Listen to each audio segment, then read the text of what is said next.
लगातार बढ़ता जा रहा है तांडव विवाद। कई संगठनों और बीजेपी नेताओं के बाद अब आम लोगों ने भी जताई आपत्ति। तांडव के कंटेंट को लेकर लखनऊ के अलावा नोएडा में भी एफआईआर दर्ज। तांडव में हिंदू देवी देवताओं के अपमान का आरोप।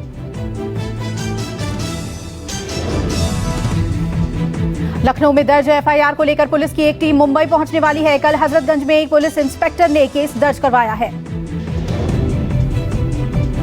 मुंबई पुलिस की ओर से केस दर्ज न किए जाने को लेकर राम कदम भड़के। तांडव के मेकर्स और कलाकारों के साथ साथ मुंबई पुलिस और सरकार के खिलाफ जमकर बोला हमला। राम कदम ने चेतावनी दी, अगर कार्रवाई नहीं हुई तो थाने के बाहर करेंगे भूख हड़ताल। राम कदम ने शिवसेना को कहा, कहां खो गया शिवसेना का हिंदुत्व। दिल्ली में केंद्रीय सूचना प्रसारण मंत्री प्रकाश जावड़ेकर से मिले शिवराज सिंह चौहान। शिवराज सिंह चौहान ने भी तांडव पर हमला बोला। शिवराज सिंह चौहान ने कहा, भारत सरकार संज्ञान ले रही है, ओटीटी प्लेटफॉर्म पर कड़ी निगरानी रखने की आवश्यकता है। हमारी आस्था पर चोट या देवी देवताओं का अपमान करने का किसी को अधिकार नहीं है। मंत्री जी और भारत सरकार स्वयं संज्ञान ले रही है। तांडव को लेकर मचे विवाद के बीच डायरेक्टर अली अब्बास जफर ने माफी मांगी। माफीनामे को अब्बास जफर ने ट्वीट किया। तांडव की ओर से आधिकारिक तौर पर कहा गया, हम किसी की भावना को आहत नहीं करना चाहते थे। माफीनामे में लिखा, किसी की धार्मिक भावनाओं को आहत करना हमारा उद्देश्य नहीं था। अगर किसी की भावना आहत हुई है तो हम उसके लिए क्षमा प्रार्थी हैं। कृषि कानून पर आज सुप्रीम कोर्ट की कमेटी की पहली मीटिंग। किसान संगठन कमेटी की शुरुआत से ही कर रही है विरोध। ये बैठक एग्रीकल्चर रिसर्च इंस्टीट्यूट में हो रही है। सुप्रीम कोर्ट की 4 सदस्यीय कमेटी में एक सदस्य ने पहले ही इस्तीफा दे दिया है। आज सरकार किसानों के बीच होने वाली बैठक टली। कल फिर सरकार किसानों में बात होगी। कल 11वीं बार किसान और सरकार में बातचीत होगी। पिछली बैठकों में किसानों ने सिर्फ कानून वापसी की मांग की है और सरकार संशोधन की बात करती है। ट्रैक्टर मार्च को लेकर नई बहस छिड़ी। सुप्रीम कोर्ट का मामले में दखल से इनकार। दिल्ली पुलिस ने संयुक्त किसान मोर्चा से मुलाकात की। दिल्ली पुलिस के जॉइंट कमिश्नर और एडिशनल डीसीपी ने किसान नेताओं के साथ सिंघू बॉर्डर पर मीटिंग की है। किसानों ने कहा है कि हम ट्रैक्टर मार्च दिल्ली के रिंग रोड के इलाके में जरूर निकालेंगे, जिस पर दिल्ली पुलिस ने किसानों से रैली का रोड मैप मांगा है। 26 जनवरी की तैयारी के लिए दिल्ली के टिकरी बॉर्डर पर किसान आज ट्रैक्टर रैली का रिहर्सल करने वाले हैं। इस रिहर्सल परेड में पूर्व सैनिक और किसान शामिल होंगे। किसानों की यह ट्रैक्टर रिहर्सल परेड दोपहर 3 बजे होगी। किसान नेताओं ने कहा है कि हम पूरी तरह शांतिपूर्ण तरीके से रिहर्सल परेड करेंगे। रिहर्सल परेड में हर गांव से 5 ट्रैक्टर ट्रॉली आएगी। हर गांव से 1 ट्रैक्टर ट्रॉली महिला किसानों की भी आएगी। किसान नेता राकेश टिकैत आज भिवानी पहुंचेंगे। किसान आज भिवानी से दिल्ली तक 45 किलोमीटर लंबा ट्रैक्टर मार्च भी निकालेंगे। राहुल गांधी की आज बड़ी प्रेस कॉन्फ्रेंस। किसानों के मुद्दे पर सरकार पर एक बार फिर बोल सकते हैं हमला। पराक्रम दिवस के रूप में मनाई जाएगी सुभाष चंद्र बोस की जयंती। संस्कृति मंत्रालय ने की घोषणा। केंद्र सरकार ने नोटिफिकेशन जारी कर दिया है। 23 जनवरी को सुभाष चंद्र बोस का जन्मदिन है। पश्चिम बंगाल में राजनीतिक हिंसा नहीं थम रही है। बंगाल के जलपाईगुड़ी में टीएमसी कार्यकर्ता की हत्या हुई। बीजेपी के 4 कार्यकर्ता गिरफ्तार। ममता बनर्जी की नंदीग्राम से चुनाव लड़ने के ऐलान पर शुभेंदु अधिकारी का पलटवार। शुभेंदु अधिकारी ने ममता बनर्जी को चुनौती दी। शुभेंदु अधिकारी ने कहा, अगर नंदीग्राम से ममता को 50,000 वोट से नहीं हराया तो राजनीति से संन्यास ले लेंगे। शुभेंदु अधिकारी बोले, बीजेपी में टीएमसी की तरह मनमाने तरीके से फैसले नहीं किए जाते। नंदीग्राम में दीदी की रैली फ्लॉप रही। कल ममता बनर्जी ने शुभेंदु अधिकारी के गढ़ नंदीग्राम में रैली की थी। दीदी ने बड़ा चुनावी दांव खेलते हुए नंदीग्राम से चुनाव लड़ने की घोषणा की। गुजरात में दर्दनाक सड़क हादसा। सूरत में फुटपाथ पर सो रहे 18 लोगों को ट्रक ने कुचला, 15 की मौत। सूरत में सड़क हादसा देर रात हुआ। किम रोड में फुटपाथ पर मजदूर सो रहे थे, तभी अनियंत्रित ट्रक सो रहे मजदूरों पर जा चढ़ा।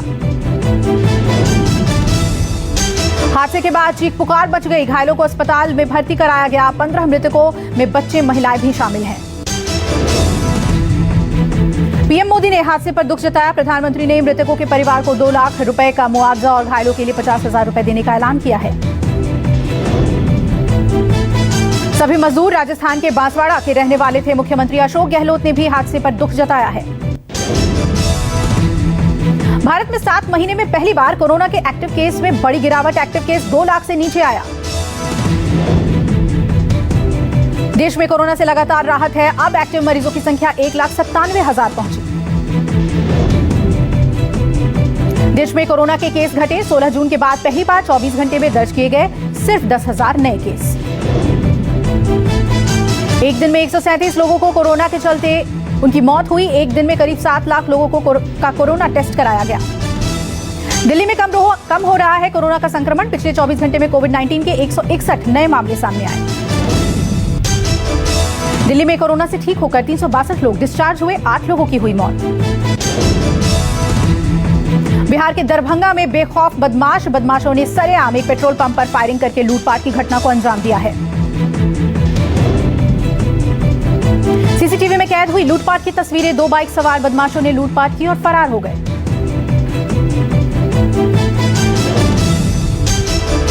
चौबीस घंटे के अंदर पुलिस ने वारदात सुलझाई। दोनों बदमाशों को गिरफ्तार किया गया। बदमाशों के पास से 2 पिस्टल और 2 देसी कट्टे बरामद हुए।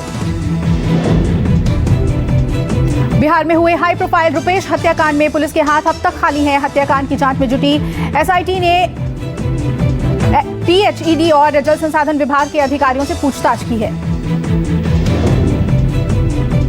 एसआईटी ने रुपेश सिंह के भाई और उनके बहनोई को मिले ठेके की जानकारी ली। एसआईटी ने हत्याकांड में पटना एयरपोर्ट के पार्किंग से जुड़े विवादों के बारे में भी पूछताछ की। एसआईटी की एक टीम कोलकाता भी गई। सूत्रों के मुताबिक जिस शूटर की पहचान हुई है उसके तार कोलकाता से जुड़े हैं। एनआईए के पंजाब के लोगों को समन जारी करने को लेकर सियासत तेज। पंजाब कांग्रेस नेता ने केंद्र सरकार पर बोला हमला।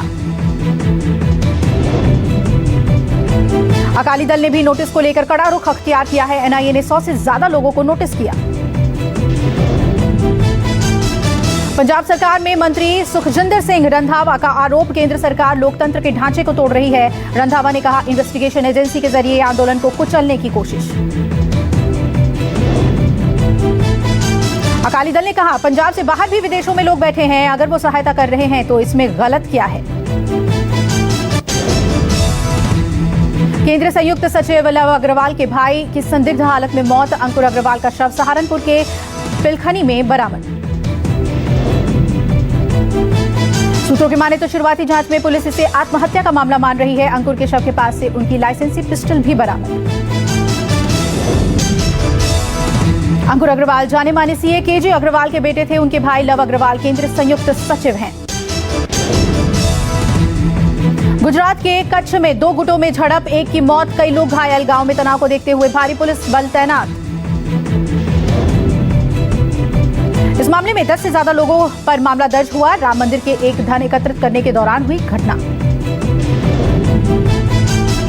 मुंबई में लूट की वारदात को अंजाम देने के पहले ही अपराधी हवालात में पहुंचे। लूट की प्लानिंग बनाते समय पुलिस ने किया गिरफ्तार। पुलिस ने गैंग के 3 सदस्यों को किया गिरफ्तार। 2 लुटेरे भागने में हुए कामयाब। तलाशी अभियान जारी। अपराधियों ने 80 लाख की लूट को अंजाम देने का प्लान बनाया था। पकड़े गए बदमाशों के खिलाफ पहले से कई मामले दर्ज। बिहार के समस्तीपुर से सामने आया मॉब लिंचिंग का मामला। लोगों ने एक युवक को पीट कर मार डाला। बताया जा रहा है कि मृतक पर एक युवक की हत्या का आरोप था। जानकारी मिलते ही पुलिस मौके पर पहुंची। हालात तनावपूर्ण। फिरौती के लिए नेपाल के वीरगंज शहर से अगवा 2 बच्चे की बहादुरी से हुआ बड़े गिरोह का पर्दाफाश। बच्चों के मुताबिक शनिवार शाम दोनों का अपहरण हुआ था। फिलहाल बच्चे पुलिस के पास सुरक्षित हैं। सीआरपीएफ अब नक्सल इलाकों में 2 व्हीलर बाइक एम्बुलेंस का इस्तेमाल करेगी। डीआरडीओ ने इस खास व्हीकल को रक्षिता नाम दिया है। ये खास गाड़ी नक्सली हमले में किसी कमांडो के घायल होने पर उसे सही समय पर अस्पताल पहुंचाने में मददगार साबित होगी। यूपी की राजधानी में सामने आया अनोखा मामला। दुल्हन ने होने वाले पति को लगाया लाखों का चूना। लड़की पढ़ाई के नाम पर कभी 10, कभी 20 और कभी 50,000 रुपए मांगती थी। इस तरह युवक को 8 लाख का चूना लगाया। पिछले 6 महीने से व्हाट्सएप में चैटिंग चल रही थी और दोनों का मिलना जुलना भी होता था। पीड़ित मनोज ने आरोपी प्रियंका को 2 लाख की लखनऊ में शॉपिंग भी कराई थी और हैदराबाद जाने की बात कहकर युवती फरार हो गई। बिहार के पटना में नहीं थम रहा अपराध। पटना बाजार समिति में की गई कई राउंड फायरिंग, एक जख्मी। फायरिंग में दूसरे राज्यों के व्यापारियों को बनाया गया निशाना। पुलिस को भी फायरिंग के चलते पीछे हटना पड़ा।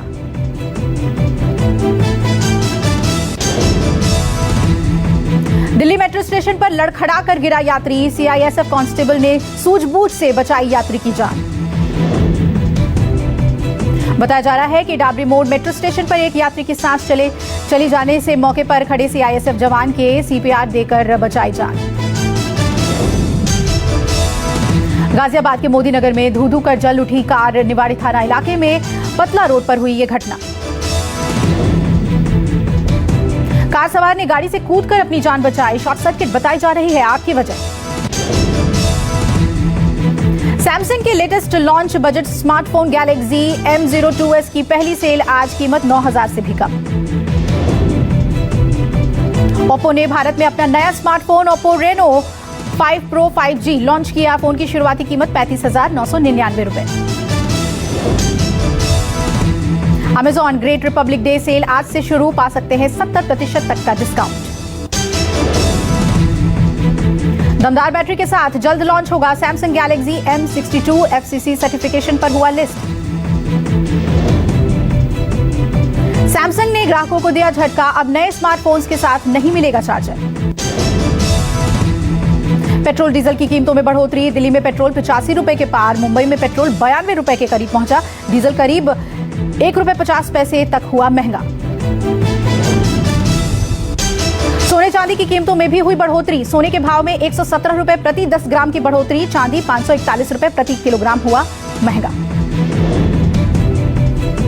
आगामी बजट को लेकर सीतारमण ने राज्यों के वित्त मंत्रियों के साथ की चर्चा। 1 फरवरी को पेश होगा बजट। सरकारी कर्मचारियों को नए साल का तोहफा। कर्मचारियों की सैलरी में एरियर के साथ बढ़ोतरी को मिली मंजूरी। आरबीआई गवर्नर शक्तिकांत दास ने बढ़ते विदेशी मुद्रा भंडार का बचाव किया। कहा, डॉलर में उतार चढ़ाव बड़ी चिंता। जाह्नवी के बाद खुशी कपूर भी करेंगी फिल्मों में एंट्री। बोनी कपूर ने खोला राज। तांडव के बाद अब मिर्जापुर के खिलाफ मामला दर्ज। धार्मिक, सामाजिक और क्षेत्रीय भावनाओं को ठेस पहुंचाने का आरोप। थकावट के कारण अस्पताल में भर्ती थी आलिया भट्ट। अगले दिन ही गंगूबाई काठियावाड़ी के सेट पर लौटी। फिल्म 36 फार्म हाउस से जुड़े सुभाष गए। विपुल मेहता करेंगे डायरेक्ट। जिया खान की बहन का आरोप। साजिद खान ने एक्ट्रेस को टॉप उतारने के लिए कहा, करता रहा शोषण। फर्स्ट लेडी मेलानिया ट्रंप का फेयरवेल संदेश। हिंसा किसी भी हालत में जायज नहीं। अटकलों के बीच रूस ने भारत को बताया अपना साथी। रूस ने रक्षा समझौतों के प्रति अमेरिकी प्रतिक्रिया को लेकर जाहिर की चिंता। विपक्ष के बाद अब पाकिस्तान के प्रधानमंत्री इमरान खान बोले, मोदी सरकार ने बालाकोट स्ट्राइक का चुनाव में फायदा उठाया। पाकिस्तान में हिंदू नेता हारून सरफ दयाल ने मंदिर पर हमले की संभावना जताई। सुरक्षा की मांग की। इजिप्ट में मिला 4200 साल पुराना मंदिर। खुदाई के दौरान 50 ताबूत भी मिले।